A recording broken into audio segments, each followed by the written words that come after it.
राम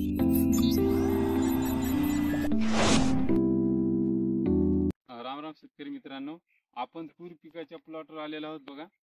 आता तूर हे जे पीक आहे ते महाराष्ट्रामध्ये भरपूर प्रमाणात घेतले जाते आणि जे काही डाळवर्गीय पीक असून याला सगळ्यात सर्वप्रथम काय जे प्राधान्य क्रमांक आहे हे नंबर 1चा आहे.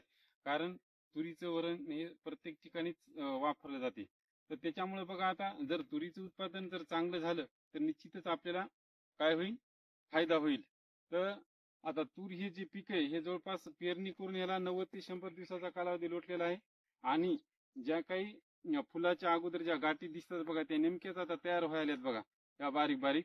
तर या गाठीचं फुलात रूपांतर होण्याच्या अगोदर मी तुम्हाला एक जबरदस्त अशी फवारणी सांगणार आहे, तर की ज्यामुळं आपल्या उत्पादनामध्ये भर पडेल आणि आपल्याला त्याच्यातून फायदा भेटेल.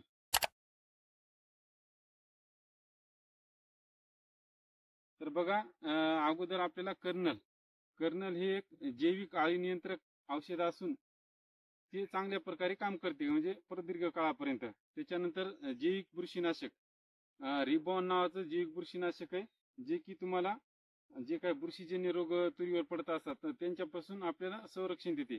आणि त्याच्यानंतर जे काही चेरी प्लस नावाचं, तर चेरी प्लस जे औषध आहे हे काय आपल्याला करायचं आहे की तुरीच्या ज्या काही गाठी येतात गाठीचं फुलामध्ये रूपांतर करण्याचं आणि फुलातून शेंगामध्ये रूपांतर करण्याचं काम करते. तर ते अशा प्रकारे जी औषधं सांगितली त्यांची जे प्रमाण आहे आता फवारणीचं, तर ते बघा, कर्नल प्रति 15 लिटर पंपाला सांगणार आहे.